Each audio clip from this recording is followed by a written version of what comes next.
রাষ্ট্রপতির মিথ্যা অপবাদে মুখ খুললেন ডক্টর ইউনূস, দিলেন কঠোর জবাব। বাংলাদেশের রাজনীতিতে আরেকটি নতুন বিস্ফোরক মোড় এসেছে, যেখানে রাষ্ট্রপতি মোহাম্মদ শাহাবুদ্দিন কালের কণ্ঠ পত্রিকায় দেওয়া একটি সাক্ষাৎকারে অন্তর্বর্তী সরকার এবং ডক্টর মোহাম্মদ ইউনূসের বিরুদ্ধে একের পর এক মিথ্যা এবং ভিত্তিহীন অভিযোগ করেছেন, এবং এর জবাবে ডক্টর ইউনূস এবং তার সরকার এখন মুখ খুলেছে এবং কঠোর ভাষায় রাষ্ট্রপতির সেই অভিযোগ খণ্ডন করেছে। গত শুক্রবার রাত ২১ ফেব্রুয়ারি বঙ্গভবনে বসে রাষ্ট্রপতি শাহাবুদ্দিন যে সাক্ষাৎকার দিয়েছেন তা ২৩ ফেব্রুয়ারি সোমবার কালের কণ্ঠে প্রকাশিত হয়েছে, এবং সেখানে তিনি দাবি করেছেন যে ডক্টর ইউনূস এবং তার সরকার তাকে পদচ্যুত করার চেষ্টা করেছে, তার বিদেশ সফরে বাধা দিয়েছে, তাকে প্রাসাদবন্দী করে রেখেছে এবং ১৮ মাস ধরে তাকে অবমাননা করেছে। কিন্তু ডক্টর ইউনূস এবং তার সরকার এখন স্পষ্টভাবে বলছে যে রাষ্ট্রপতির এই সব অভিযোগ সম্পূর্ণ মিথ্যা এবং বানোয়াট, এবং তিনি এসব অভিযোগ করে আসলে তার নিজের ব্যর্থতা এবং অযোগ্যতা ঢাকার চেষ্টা করছেন। রাজনৈতিক বিশ্লেষকরা এখন প্রশ্ন তুলছেন যে রাষ্ট্রপতি কেন হঠাৎ করে এই ধরনের অভিযোগ করছেন এবং তার এই সাক্ষাৎকারের পেছনে আসল উদ্দেশ্য কী, এবং অনেকে বলছেন যে রাষ্ট্রপতি হয়তো পুরনো আওয়ামী লীগ সরকারের প্রতি তার আনুগত্য প্রমাণ করার চেষ্টা করছেন এবং ডক্টর ইউনূস এবং অন্তর্বর্তী সরকারকে বিব্রত করার চেষ্টা করছেন। ডক্টর ইউনূস এবং তার সরকার ২৪ ফেব্রুয়ারি মঙ্গলবার একটি সংবাদ সম্মেলনের মাধ্যমে রাষ্ট্রপতির অভিযোগের জবাব দিয়েছে, এবং সেখানে স্বরাষ্ট্র উপদেষ্টা এবং তথ্য উপদেষ্টা উপস্থিত ছিলেন। তারা বলেছেন যে রাষ্ট্রপতি যে অভিযোগ করেছেন তার প্রতিটি একটি মিথ্যা, এবং তারা প্রমাণসহ দেখাতে পারবে যে রাষ্ট্রপতির দাবিগুলো সত্য নয়। প্রথমত, রাষ্ট্রপতি বলেছেন যে তাকে পদচ্যুত করার চেষ্টা করা হয়েছে এবং একাধিকবার তার পদ থেকে সরানোর চক্রান্ত হয়েছে, কিন্তু সরকার বলছে যে এটি সম্পূর্ণ মিথ্যা এবং কখনোই রাষ্ট্রপতিকে পদচ্যুত করার কোনো চেষ্টা হয়নি, বরং উল্টো রাষ্ট্রপতি নিজেই একাধিকবার পদত্যাগ করার হুমকি দিয়েছেন যখন তিনি বিভিন্ন বিতর্কিত সিদ্ধান্তের জন্য চাপের মুখে পড়েছেন। বিশেষভাবে যখন তিনি শেখ হাসিনার পদত্যাগপত্র দেখেননি বলে বিবৃতি দিয়েছিলেন, তখন সারা দেশে তার বিরুদ্ধে প্রতিবাদ হয়েছিল এবং সেই সময় তিনি নিজেই পদত্যাগের কথা বলেছিলেন। কিন্তু ডক্টর ইউনূস এবং অন্তর্বর্তী সরকার তাকে সাংবিধানিক ধারাবাহিকতা রক্ষার জন্য অনুরোধ করেছিল যেন তিনি পদে থাকেন। সরকার বলছে যে যদি তারা সত্যি রাষ্ট্রপতিকে সরাতে চাইত তাহলে সেই সময়ই তারা তাকে সরিয়ে দিতে পারত, কিন্তু তারা তা করেনি, কারণ তারা সংবিধান মেনে চলে এবং রাষ্ট্রীয় স্থিতিশীলতায় বিশ্বাস করে। দ্বিতীয়ত, রাষ্ট্রপতি অভিযোগ করেছেন যে তার বিদেশ সফরে বাধা দেওয়া হয়েছে এবং কসোভো এবং কাতারের আমন্ত্রণ আড়াল করা হয়েছে, এবং এমনকি তার নামে জাল চিঠি তৈরি করা হয়েছে। কিন্তু পররাষ্ট্র মন্ত্রণালয় এখন নথি প্রকাশ করে দেখিয়েছে যে কসোভো এবং কাতার থেকে যে আমন্ত্রণ এসেছিল তা রাষ্ট্রপতির কার্যালয়ে যথাসময়ে পাঠানো হয়েছিল, এবং রাষ্ট্রপতি নিজেই বিভিন্ন কারণে সেই সফরে যেতে অপারগতা জানিয়েছিলেন। কসোভোর ক্ষেত্রে রাষ্ট্রপতি বলেছিলেন যে তিনি সেই সময় অসুস্থ ছিলেন এবং দীর্ঘ ভ্রমণ করতে পারবেন না, এবং কাতারের ক্ষেত্রে তিনি বলেছিলেন যে তার সেই সময় অন্য কিছু গুরুত্বপূর্ণ কাজ ছিল। পররাষ্ট্র মন্ত্রণালয় বলছে যে তারা রাষ্ট্রপতির সফরে কোনো ধরনের বাধা দেয়নি, বরং রাষ্ট্রপতি নিজেই যেতে চাননি এবং এখন তিনি সেই দায় সরকারের উপর চাপানোর চেষ্টা করছেন। জাল চিঠির অভিযোগ সম্পর্কে পররাষ্ট্র মন্ত্রণালয় বলছে যে সব চিঠি যথাযথ প্রক্রিয়া মেনে তৈরি করা হয়েছে এবং রাষ্ট্রপতির অনুমোদন নিয়ে পাঠানো হয়েছে, এবং কখনোই কোনো জাল চিঠি তৈরি করা হয়নি। রাষ্ট্রপতি যদি মনে করেন যে কোনো চিঠি জাল, তাহলে তিনি সেই চিঠির কপি দেখাতে পারেন এবং প্রমাণ করতে পারেন, কিন্তু তিনি শুধু মুখে অভিযোগ করছেন কোনো প্রমাণ ছাড়াই।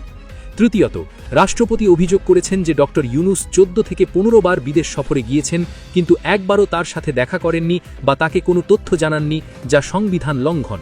কিন্তু প্রধান উপদেষ্টার কার্যালয় এখন প্রমাণসহ দেখিয়েছে যে ডক্টর ইউনূস প্রতিটি বিদেশ সফরের আগে এবং পরে রাষ্ট্রপতির কার্যালয়ে লিখিত তথ্য পাঠিয়েছেন এবং অনেক ক্ষেত্রে সফরের আগে সৌজন্য সাক্ষাৎও করেছেন।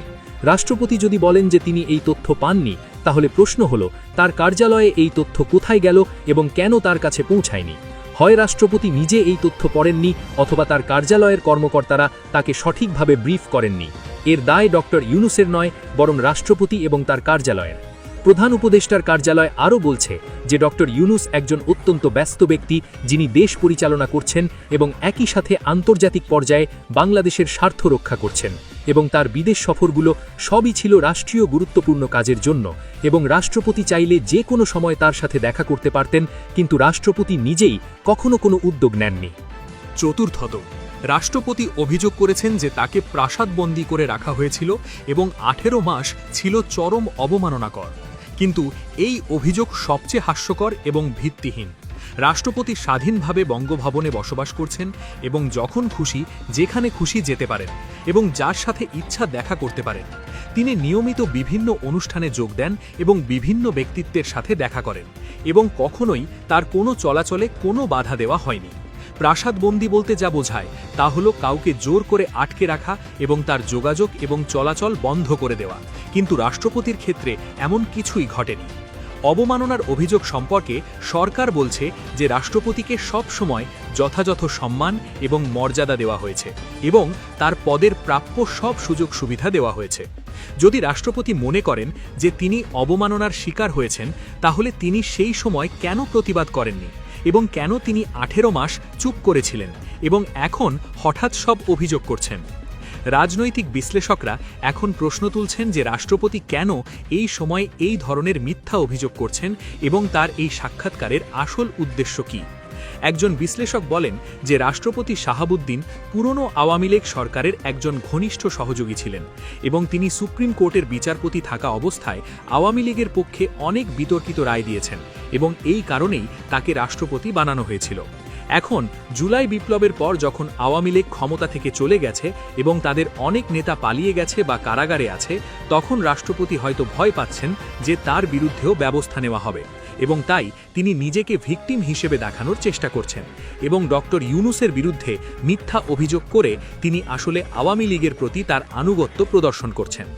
আরেকজন বিশ্লেষক বলেন যে রাষ্ট্রপতির এই সাক্ষাৎকার দেখে মনে হচ্ছে যে তিনি আওয়ামী লীগের একজন দালাল হিসেবে কাজ করছেন এবং তিনি ডক্টর ইউনূস এবং অন্তর্বর্তী সরকারকে দুর্বল করার চেষ্টা করছেন, যাতে আওয়ামী লীগ আবার ফিরে আসার সুযোগ পায়।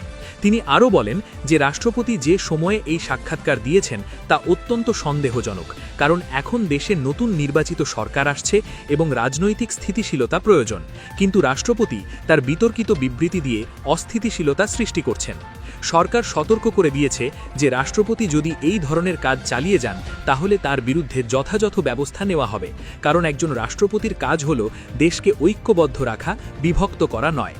রাষ্ট্রপতির মিথ্যা অপবাদে মুখ খুলেছেন ডক্টর ইউনূস এবং এখন দেখার বিষয় যে রাষ্ট্রপতি কিভাবে প্রতিক্রিয়া জানান এবং তিনি কি তার অভিযোগের প্রমাণ দিতে পারেন নাকি তিনি চুপ করে যান এবং মেনে নেন যে তিনি মিথ্যা বলেছেন। বন্ধুরা, আপনারা যদি বাংলাদেশের রাজনীতির প্রতিটি গুরুত্বপূর্ণ খবর সবার আগে জানতে চান, তাহলে এক্ষুনি আমাদের চ্যানেলটি সাবস্ক্রাইব করুন। আমরা প্রতিদিন আপনাদের জন্য নিয়ে আসি সবচেয়ে সত্য এবং বিশ্লেষণধর্মী খবর। শুধু সাবস্ক্রাইব করলেই হবে না, পাশের বেল আইকনে ক্লিক করে অল নোটিফিকেশন অন করে রাখবেন, যাতে নতুন ভিডিও আপলোড হলেই আপনি জানতে পারেন। আজকের এই খবরটি সম্পর্কে আপনার মতামত কমেন্ট বক্সে জানান। আপনি কি মনে করেন এই পরিস্থিতিতে কি হওয়া উচিত? আপনার মূল্যবান মতামত আমাদের জানান। ভিডিওটি লাইক করুন এবং আপনার পরিচিত সবার সাথে শেয়ার করুন। আমাদের সাথে থাকার জন্য ধন্যবাদ। দেখা হবে পরবর্তী ভিডিওতে।